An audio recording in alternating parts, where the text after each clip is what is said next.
Il était beau gosse, il était charmeur, il s'appelait Patrick Roy.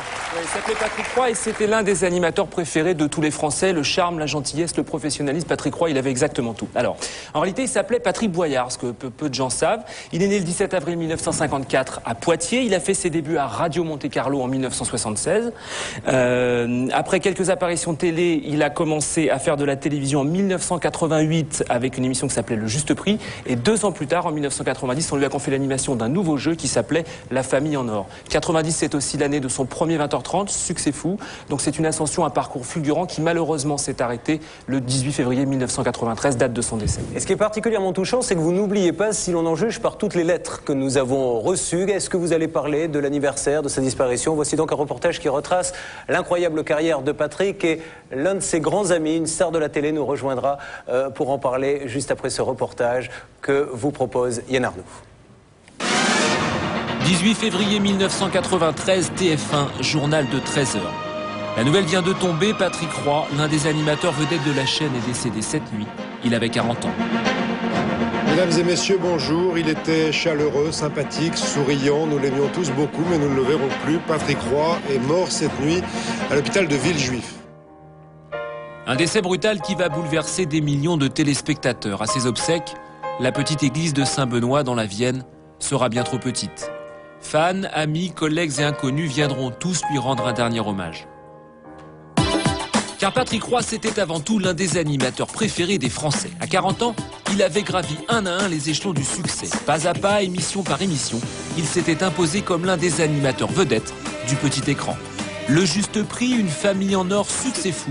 Autant de rendez-vous incontournables pour des millions de téléspectateurs. Joël, ici. Bravo, Joël, on est content. Eh bien, il a gagné la voiture. Un parcours qui débute ici à quelques kilomètres de Poitiers. Nous sommes au château de Boivre au début des années 50. Pierre et Colette Boyard sont enseignants dans ce centre régional d'éducation physique. C'est ici que leur fils Patrick va passer une partie de son enfance. Patrick est né dans cet établissement. Patrick a grandi pendant ses 5 premières années en pleine campagne, dans un cadre qui était un cadre très sportif, enfin, et de là nous pensions immédiatement que Patrick allait devenir un champion. Désespoir vite déçu, Patrick en effet ne manifeste que peu d'aptitude pour le sport. Il préfère le spectacle, la scène et surtout la musique. Il n'a qu'un rêve, devenir chanteur.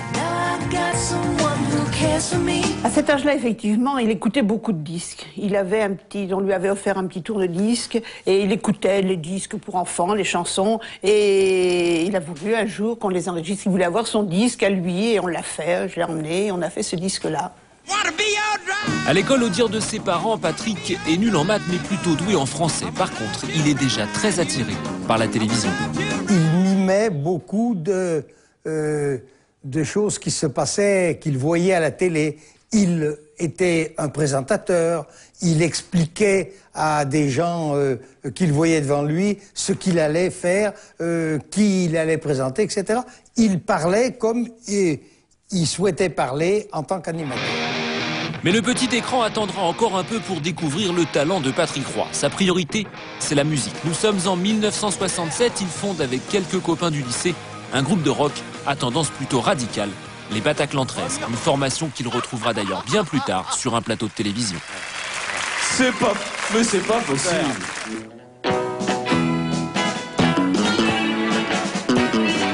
L'aventure ne va durer que quelques mois. Le groupe est foudroyé en pleine ascension par une triste obligation, le service militaire. Patrick fait une croix sur sa future carrière de rockstar. Se pose alors la question de l'avenir. Quand il est rentré du service militaire, on lui a dit, il faut quand même que tu te décides qu'est-ce que tu vas faire. Hein. Donc il avait passé son bac, et avec mention par-dessus le marché, ce qui était quand même vraiment imprévu. Il dit, écoutez, moi c'est pas compliqué, si vous m'inscrivez en fac, je ferai rien. Patrick décide alors de s'inscrire dans une école d'attaché de presse. Il s'installe à Paris, multiplie les stages. C'est Radio Monte-Carlo qui va lui donner sa chance. Nous sommes en 1975. Patrick Roy remplace Julien Lepers. Jean-Pierre Foucault, animateur vedette de la station, s'en souvient encore.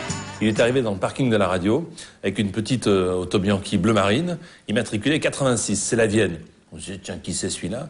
Et ce qui nous a tout de suite énervé, nous les présentateurs, les machos de RMC, c'était le fait qu'il soit beau gosse et que ça n'était qu'une rumeur dans les couloirs de la radio en disant « T'as vu le nouveau qui est arrivé, il est pas mal, etc. » Donc, puis ensuite, il était très à l'aise. Patrick Roy est beau gosse et surtout, il est étonnamment doué. Il va s'installer à l'antenne et ne plus la quitter. C'est aussi à cette époque qu'il décide de changer de nom. RMC a préféré au nom de Boyard, qui était un nom également de cigarette, de choses comme ça, etc. Et ils ont donné comme nom Roy parce que c'était au moment de la galette des rois, où Patrick est rentré à RMC. C'est ce qui a expliqué pourquoi il s'est appelé Patrick Roy. En parallèle, Patrick effectue ses débuts à la télévision. Voici sa première apparition à l'écran en 1978. Monte Carlo, Michel Thor, emmène-moi danser ce soir. Notre séquence. Des prestations remarquées qui lui permettent d'enchaîner les émissions Fuga Fugain, Hit Parade, Les Grandes Oreilles. À l'époque, il réalise même son rêve de gosse, être chanteur. Bonjour. Je veux tout ça. Je veux tout ça. Nous sommes alors en 1988 et TF1 cherche un joker pour remplacer Max Meignier, l'animateur du Juste Prix. Ce joker, ce sera Patrick Roy. Le succès est immédiat, le Juste Prix devient l'un des jeux vedettes de la chaîne. Patrick Roy séduit, son sourire, son charme et son humour en font l'une des vedettes du petit écran. C'est ma voiture. 2 ans plus tard, nouvelle promotion, on lui confie l'animation d'un nouveau jeu, La Famille en Or. En jouant avec Patrick Roy.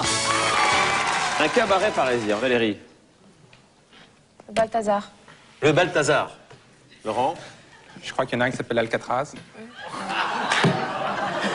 C'est vrai que sa façon de faire, sa façon de parler, sa décontraction naturelle apportait pour... et son rire célèbre, apportait beaucoup dans le succès qu'il a eu. La consécration arrive quelques mois plus tard. Patrick Roy anime son premier 20h50. À ses côtés, Christian Morin et Philippe Risoli. Succès fou est un triomphe. La complicité des 3 animateurs fait merveille. Comment Dieu. C'est très désagréable cette bague. Como el condol de una loza. Ah, comment ça alors tu m'as piqué ma phrase, de chier. Je l'avais cette phrase. Patrick est au sommet de sa gloire, une carrière fantastique s'offre à lui. Mais le destin va lui jouer un bien mauvais tour.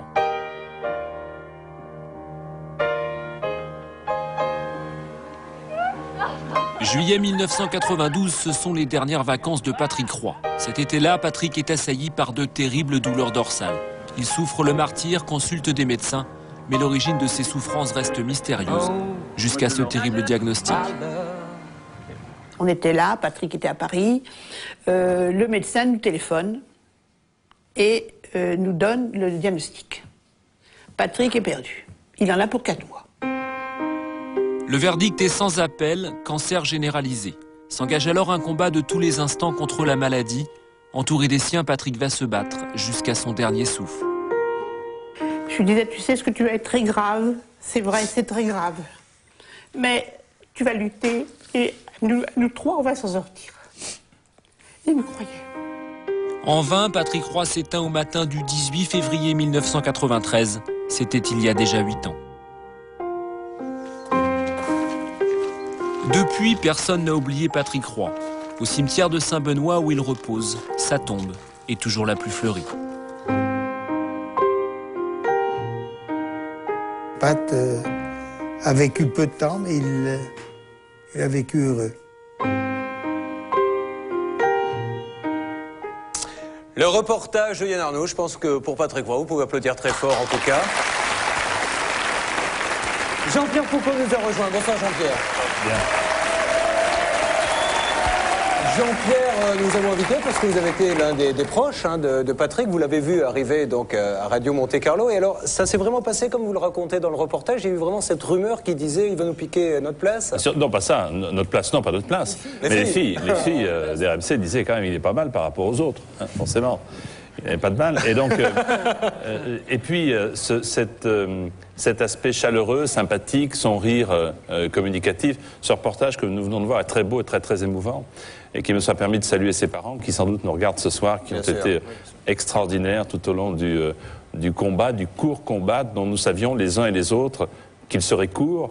Lui seul ne savait pas. Alors, on y reviendra dans quelques instants, Jean-Pierre. Mais est-ce que c'est vous qui lui avez par exemple donné, avec d'autres peut-être, ce goût de la télévision et l'envie de faire de la télé? Je ne pense pas, mais comme j'avais une longueur d'avance ou 2 longueurs d'avance par rapport à lui, j'étais parti un petit peu plus tôt vers Paris faire de la télévision. Donc on restait bien sûr en contact. Il avait pris la tranche horaire que j'animais à RMC, que j'avais quitté pour partir pour RTL. Je suis arrivé ensuite à TF1 à Sacrée Soirée avec Gérard et toute l'équipe. Bien sûr, il est entré un petit peu par la même porte. Et c'est vrai que je l'ai un petit peu éclairé, guidé dans cette profession, mais qu'il avait dans la peau, quoi. Comment vivait-il sa notoriété? C'est venu très vite. Après, c'était une star sur les derniers... Je crois qu'il la vivait assez bien, mais comme nous tous, il était assez préoccupé par le fait que ça pourrait un jour s'arrêter, par le manque d'amour du public. Et là, ça s'est arrêté par... sa maladie qui est arrivée très très vite. Sincèrement, et ça n'enlève rien à tout ce qu'on vient de dire, mais vous pensez au fond de vous-même qu'il aurait pu être un des grands animateurs, un Drucker, un Foucault? Incontestablement, incontestablement. Je veux dire qu'il avait cette magie que l'on n'acquiert pas, qu'on a en naissant, c'est-à-dire séduire le plus large public. Et moi, ce qui m'avait profondément choqué lorsque Patrick est mort, c'est l'ignorance de ceux qui croient faire l'opinion à son encontre. Pendant des années et des années, Patrick n'a pas eu une seule fois une couverture d'un magazine.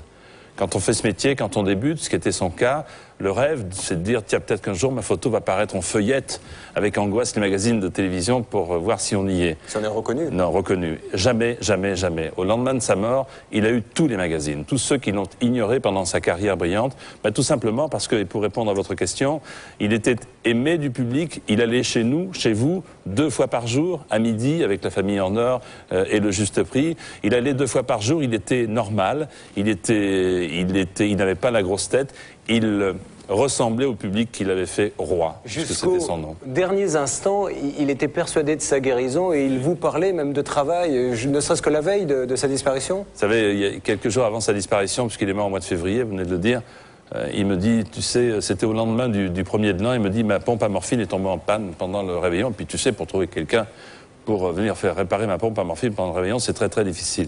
Et puis il prenait ça avec humour, et puis il me dit, dis donc, tu crois qu'Étienne, en parlant de notre président, vice-président Étienne Moujotte, tu crois qu'Étienne va me re-signer mon contrat pour la saison prochaine? Alors avec Gérard, nous étions là, Louvain, on disait, bien sûr, t'inquiète pas. Donc pour vous dire que cette force qu'il a eue jusqu'au dernier souffle est extraordinaire, parce que lui seul ne savait pas, ne connaissait pas la gravité de son mal, c'est ce qui lui a permis peut-être de partir dignement. Merci d'avoir évoqué le souvenir de Patrick, Jean-Pierre. Parlons un petit peu de vous, Jean-Pierre, maintenant.